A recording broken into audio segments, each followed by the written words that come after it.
नमरूद का दौर खत्म हो चुका था, लेकिन इब्राहीम अलैहिस्सलाम का पैगाम अब भी जिंदा था।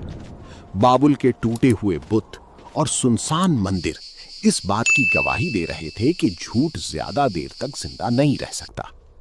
हजरत इब्राहीम अलैहिस्सलाम लोगों को अल्लाह की तरफ बुलाते रहे। वो उन्हें समझाते थे कि आसमान और जमीन का मालिक सिर्फ एक अल्लाह है। धीरे धीरे लोगों के दिल बदलने लगी। जो लोग पहले पत्थर की बुतों के सामने झुकते थे, अब वो सिर्फ अल्लाह के सामने झुकने लगी। नमरूद की शान, उसका तख्त, उसकी ताकत सब मिट गई, लेकिन अल्लाह का दीन बाकी रहा। वक्त गुजरता गया, कारवां सफर करते रहे और इब्राहीम अलैहिस्सलाम का पैगाम शहरों से गुजरता हुआ दूर दूर तक फैलता गया।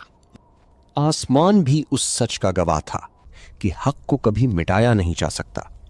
आज हजारों साल बाद भी इब्राहीम अलैहिस्सलाम का नाम जिंदा है, उनका यकीन जिंदा है, उनका पैगाम जिंदा है।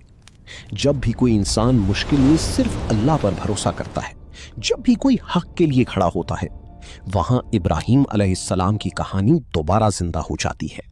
अल्लाह कभी अपने सच्चे बंदों को तन्हा नहीं छोड़ता।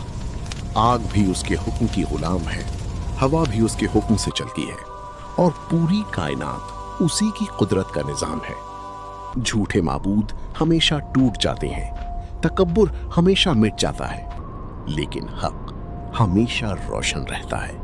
और इसीलिए हजरत इब्राहीम अलैहिस्सलाम का पैगाम कयामत तक जिंदा रहेगा, क्योंकि हक कभी जल नहीं सकता, हक सिर्फ रोशन होता है।